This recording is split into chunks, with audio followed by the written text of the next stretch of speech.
Okay, that was a whole tone scale. I kind of played it pretty quick. I kind of like that scale. Um, we use it primarily like in jazz, like some of the abstract kind of stuff. Um, but what I'm going to do is just going to show you just a highlight of what we were working on. We were doing the call and response method using this whole tone scale. So instead of using the distance of the fretboard, and doing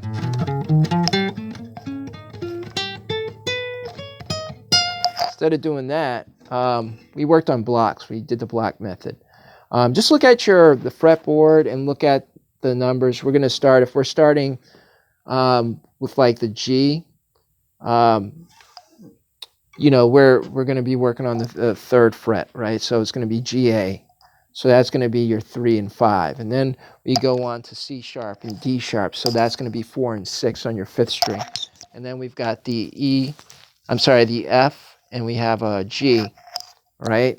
And that's on your 3rd and 5th fret on your 4th string. And then we go to the 3rd string, and that's going to be that's going to be your B, and you're doing a C sharp, and then your 2nd string you're going to have a D sharp, and you're going to have an F, and then your 1st string is going to be a G and an A again.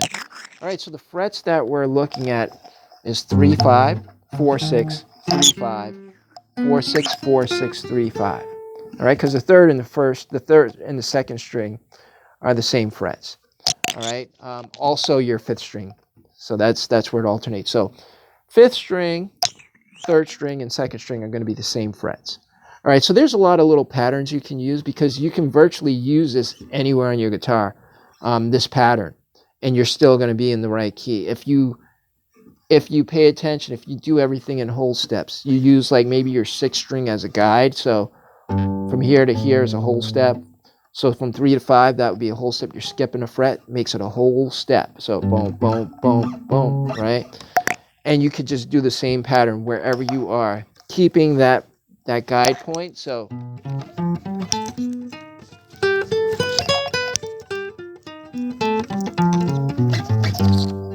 see what I mean?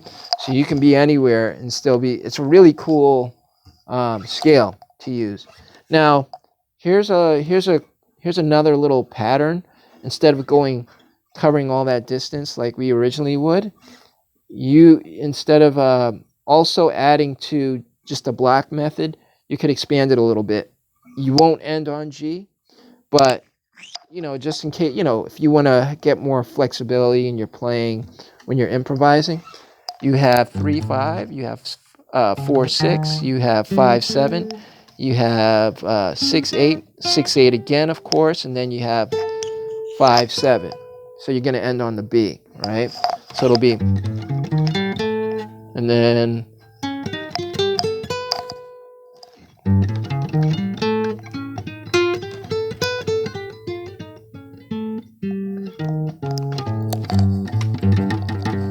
now here's something else you can do. You could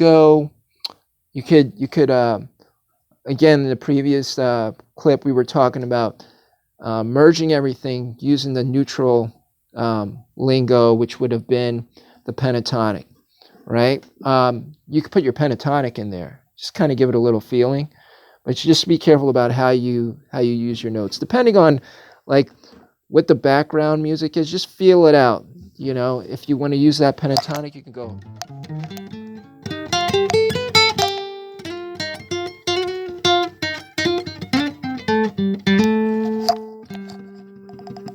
You can do something like that,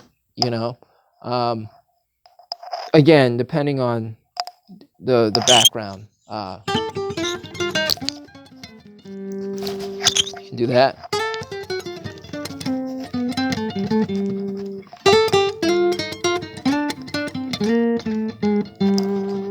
I like that one. That one fits a little bit more. So just kind of play around with it. There's a lot of math going on with this scale. A lot of math going on, because you kind of have to analyze everything on your fretboard.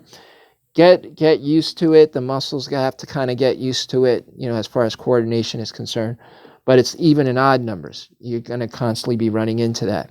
Now find your own pattern, because like I said, the third and the second string are the same frets. They're just aligned together. So I know if I'm here, I know that's going to be the same fret,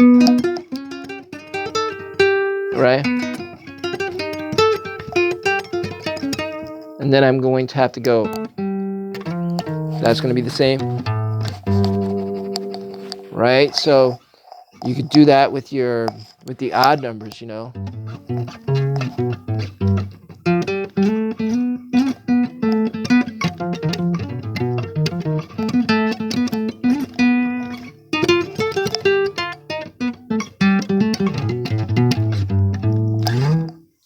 So play around with it. It's kind of neat. And again, a lot of math. Play around, expand your mind. You know what I mean, and figure things out, and just let it. In the end, just kind of let it flow when you're playing.